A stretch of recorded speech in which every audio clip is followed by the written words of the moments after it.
Hello there. Today I want to make a quick video about a certain need and a certain, I guess maybe even desire that also is hindered most of the time by a certain fear. I know that lately this has been changed, and change always happens and change always comes around. There's a turning of fashions, fads, even behavior. Our tools, we shape them, they shape us. And according to some philosophers, we're in the global village. And another, I think it's more like a sociologist, Jonathan Haidt, with his books, The Anxious Generation, and the coddling of the American mind, as far as how his expression of what he sees as what is that change. And he might have talked, well, I think he did talk about what he thinks that change was, or how it took place. That's his opinion. Like I said, I keep saying his, I don't want to say promoting his books, but thinking they're worthwhile. They're worthwhile. I don't agree with everything he says, but he makes a lot of good points. So I know that there's been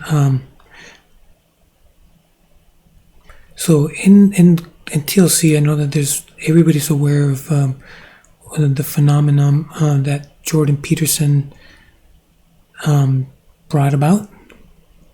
They were trying to silence him. They were trying to censor him.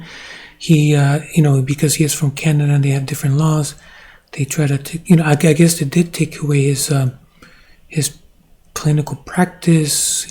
He's no longer in academia, so he's no longer working at university. So yeah, so there was, like I said, there was a lot of pushback, and dare I say that there still is pushback.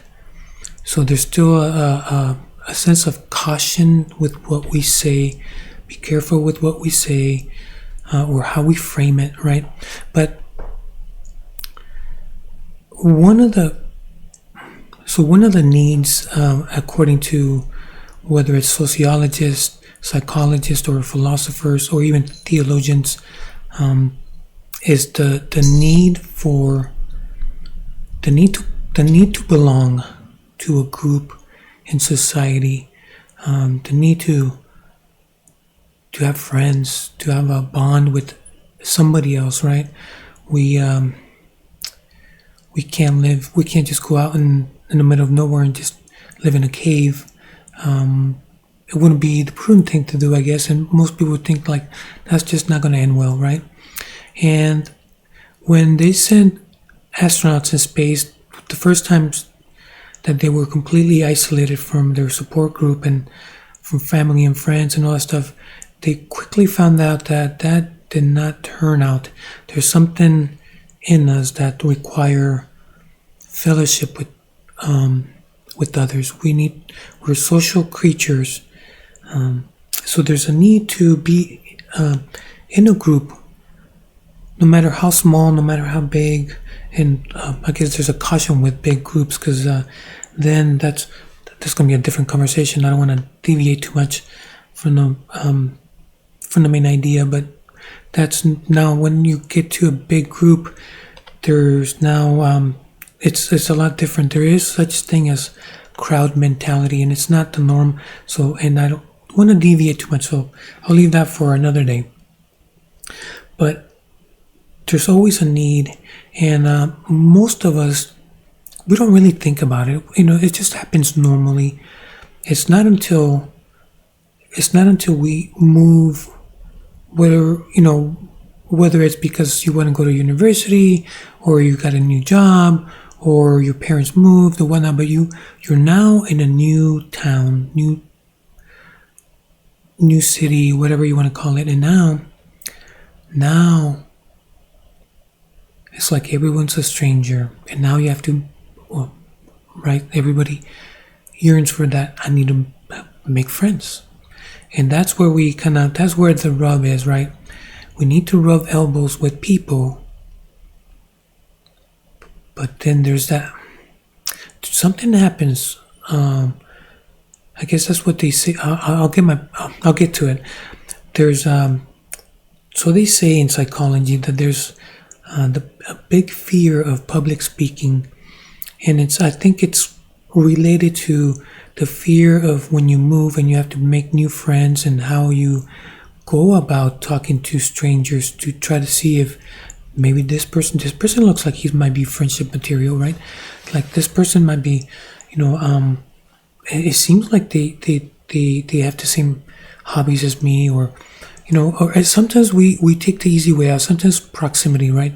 So a colleague, somebody at work, and we begin to slowly know them, and they're no longer strangers. Now they're peers, and then before you know, it's like, you wanna hang out, have a beer, we wanna go watch the football game or something like that, right? There's a way where we try to see if maybe they are friendship material, right? In some way, shape, or form, there's that yearning. But there's also that big fear. And like I said, I'm going to tie this with what people see when they go up. You, come here, give us your thoughts on what I said previously. That people, I do realize that people do freak out. And not everybody likes to get in front of a group and just, they get anxious or they get nervous. So they say there is a fear of public speaking. Why? Right? Just like when you move to a new town and you want to make new friends, and you're like, maybe I'll go talk to this person, right? But you have that fear and anxiety, and maybe you like, maybe tomorrow. Why the fear? Well, according to psychology, there's the fear to be rejected. The fear to be ridiculed, right? The fear that we say something and they just say something, that's the stupidest thing I've heard, right? Or they laugh at your comment when it wasn't meant to be funny, or worse, you say a joke and nobody laughs and you're like, uh-oh. Or you say something and your accent becomes thicker, or maybe you say a phrase with improper grammar, right? If say for instance, as an example, English is not your first language, right? Those could be, so maybe, again, maybe there is some truth to that, the fear of being rejected, to be ridiculed, the fear of being judged, all eyes are on you, and then here you are, and I'm like, oh, here's what I think, and then, they're like, right, or your accent just gets thicker because you get more nervous, and, that kind of thing. So, but we still have the yearning to belong in a group, or to have a friend, right? There's even people that teach of, why do some people gravitate to cults? And then, there's these people, they write books on it, and they kind of give you like, oh, okay, that makes sense. So I'm going to kind of pin it here, see if I can merge some ideas together cohesively. Hopefully it turns out. I've heard this phrase lately more often than not, with the idea of the tools. We shape the tools, the tools shape us, right? The medium is a message. These new tools, these our smartphones, YouTube, these remember when everybody was not allowed to go to work, and they were doing Zoom meetings, and now even on YouTube, people are getting together, and they're kind of doing like a group, online group, kind of like TLC. There's interactive, in real life interaction through the ether, through these new technologies, YouTube, assisted by YouTube. But also, there's this phrase that's been making the rounds lately, and then remember Jordan Peterson, that goes back 6 years. So from this, where people started having conversations with certain topics, so it's more like, hey, finding people that want to talk about similar ideas, maybe not perfectly the same, right? There's also a fear of being in a bubble, so I get it. But this phrase that I've heard many a times throughout from different content creators in the YouTube sphere, this go to church, right? Or the need to rethink religion, right? Where for a time people were listening to the new atheists and they were buying their books, right? The four horsemen of the apocalypse that were pretty popular some time ago, but now there's more like kind of like another take, right? When we're describing religion in different ways as a myth, the truth described in a myth passed down from generation to generation for millennia, right? The truth behind the myth, right? And now there's suddenly a need, an urge to go to church, and then there's a question, okay, well, which church, right? And some people are still skeptical, and I don't think that's ever going to go away. Skepticism, I don't think that's ever going to go away.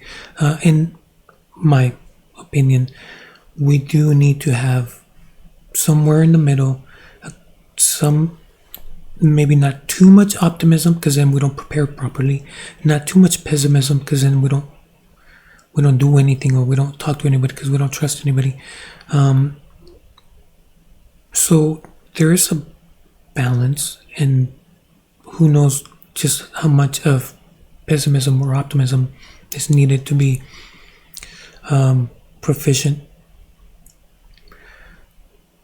But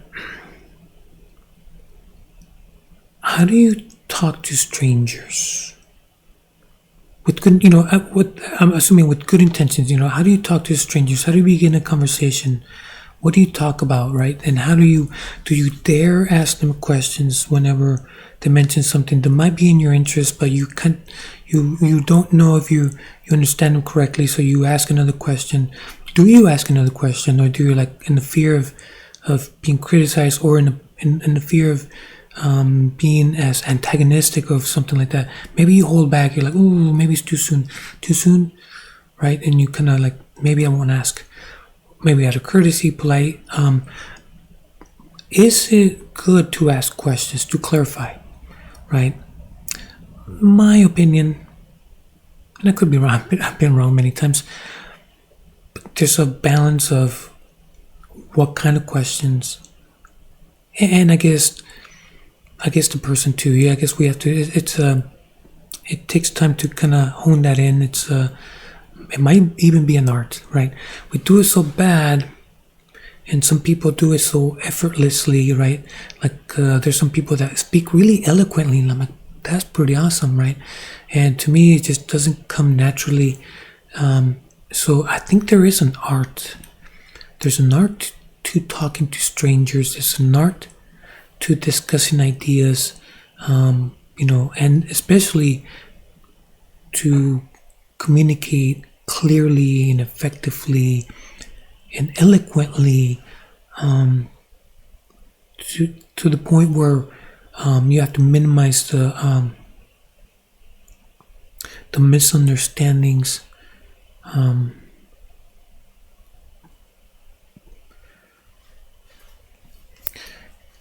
Because there is, whether, I don't know, if it, also, I guess there's another fear of reflection, to look in and to acknowledge what we're doing wrong, right? How do, right? It's right. It's hard to accept, like, do I have some kind of accent, and when I get nervous, does it come on more thicker than right? And I know for a fact that sometimes I said phrases with improper grammar, and sometimes I catch myself, sometimes I don't. But yeah, I think there is a fear of being criticized, making mistakes in front of people. And like I said, it's really noticeable when you actually move out of town and you have to begin again, and everyone's a stranger, but you also want to make friends. So I've heard that phrase, go to church. We need to go to church. We need to go to church, right? And I've also heard the pushback against that. And not as often, maybe more in person, like, well, I don't go to church. And this is what I hear sometimes. Man, I can't, because they're all a bunch of hypocrites, right? And, well, true, in church, there's going to be imperfect people, right?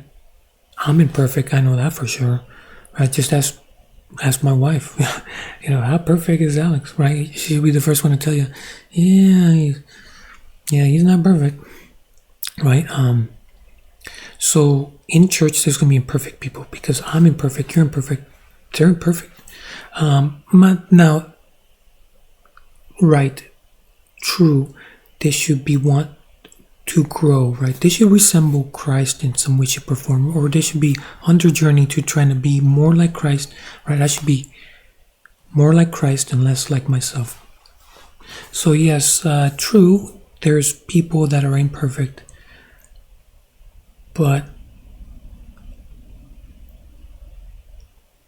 do we really need to criticize harshly the people that really want to better their Christian walk?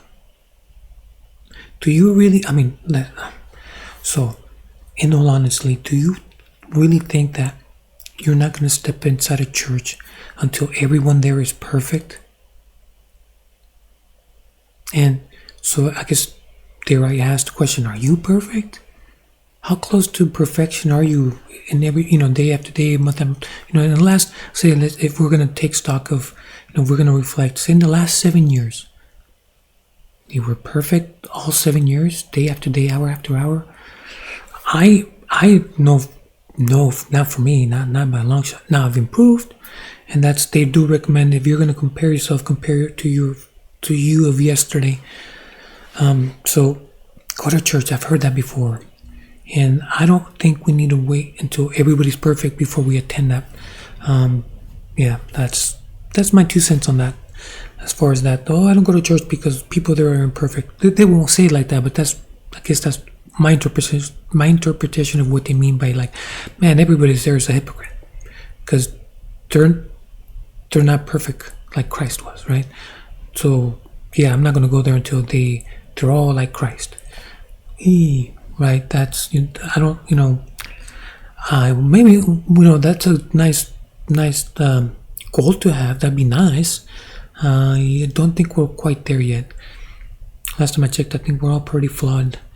Some people, there was a point in time where I didn't want to, what did they say? When someone gives you constructive criticism and you instantly start like getting defensive, and you don't want to hear it. So go to church. No, I don't want to go to church. Why not? Well, because this. Some people have actually said, you know what? I think I'm going to go back to church. Now, there's different denominations. There's Protestant, there's Catholic, there's Orthodoxy. From the Christian perspective, I'm Christian, so I guess I am biased in that way. And one thing that I did want to mention that is not mentioned online, in person probably so, but online I haven't really heard much. So, and if it has been mentioned online, well, then forgive me, but I'm going to say it. I'm going to put it out there in the ether. There are small groups get together. Every town has multiple churches, and everyone, by and large, by the majority, all those churches have Bible study independently, whether they're by the clergy or not. Usually by, in someone's home, or sometimes they meet in a certain place, like a coffee shop, or maybe they do in the actual church building, but maybe not hosted by a clergy. Maybe it's just, or maybe it might be like a deaconish sort of, but there are small groups. Every time I went to, they have had small groups there's get-togethers, and they'll have different days. Like some they have men's Bible study, women's Bible study, youth Bible study, that kind of thing. And sometimes it's if the church is too small, it's just Bible study, whether they're Mondays or Wednesdays or whatnot. So there is a chance to have fellowship in person. Because I know when you go to Mass, it's kind of hard to talk, right? We're just kind of, we don't really partake. I mean, we do, but I guess when you take the sacraments, when you eat the bread and drink the wine, that kind of stuff, yeah, you kind of participate in that way, but not in a fellowship, not in a sense of commingling in a social way, I guess is what I'm trying to say. But there has been, from what I experienced, in-person get-togethers to call Bible study. They might, certain churches might call it differently, but they're actually get-togethers. They have Bible study, and it's, sometimes some people make it. Sometimes it's the same people that show up, and they get together once a week, sometimes 2 times a week to discuss. Yeah, I know it's based on the scriptures. Mainly it's a topic. Sometimes it's a certain book or a certain topic of the Bible and whatever's going on in the culture or in that local community. But there is real, in real life, like in the flesh, get-togethers. There are small groups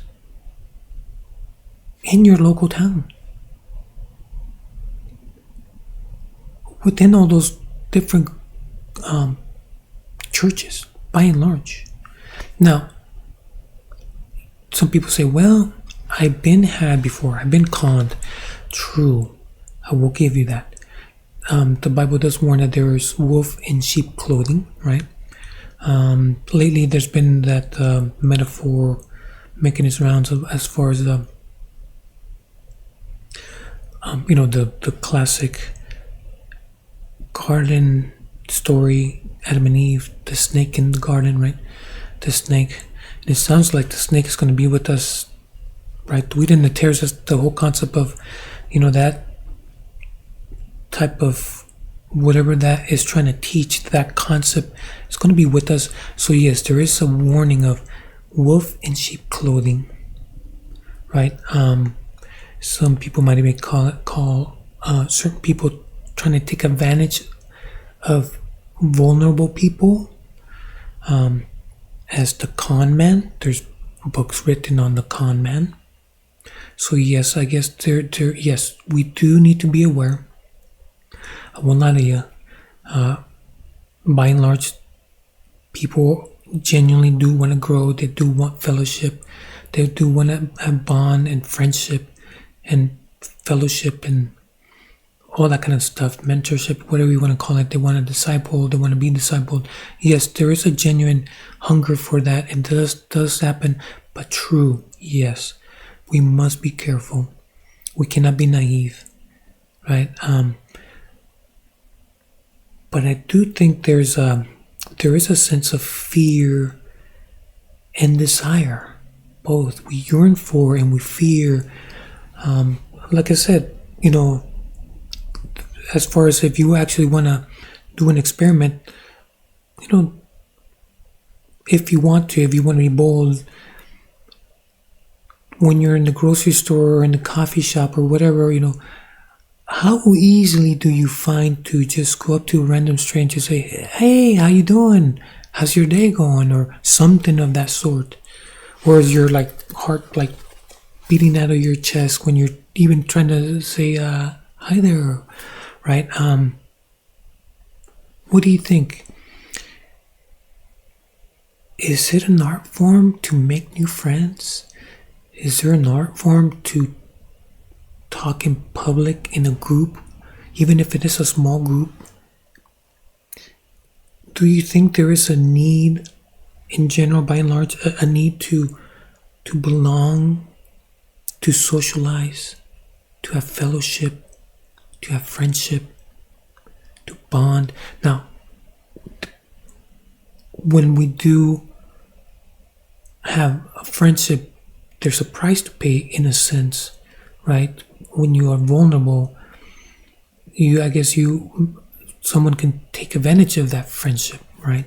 They can leverage that and persuade you to do things that you normally wouldn't do. Yes, I do think that we should practice that, whatever you think is best, as far as the balancing act of optimism and pessimism, right?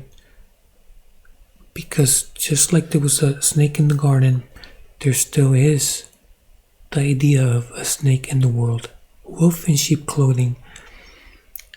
But is there a need? Do you think there is a need to actually have in real life conversations, such as small groups, such as like Bible study?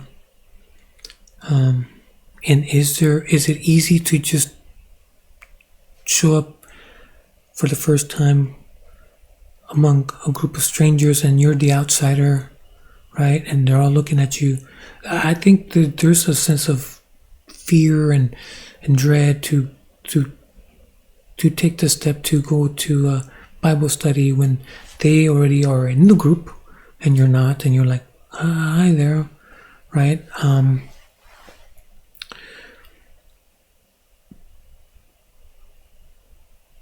But I wanted to say that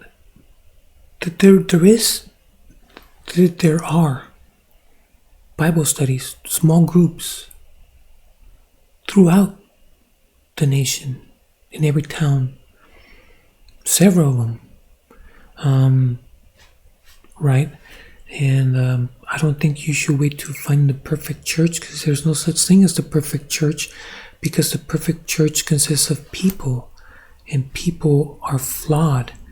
Now, hopefully you find someone where they're genuinely seeking to be Christian, and not everybody has the best intentions. True, we should be careful. But anyways, I don't know. What do you think? Am I wrong? Am I on the right track? Does your town have multiple Bible study small groups where they get together, whether it's a men's Bible study, women's Bible study, or just a mesh of just a regular Bible study? Whomever wants to come. Do you find it easy, if you were going to try to attend for the first time, to just show up knowing that you are the stranger and they already have the group?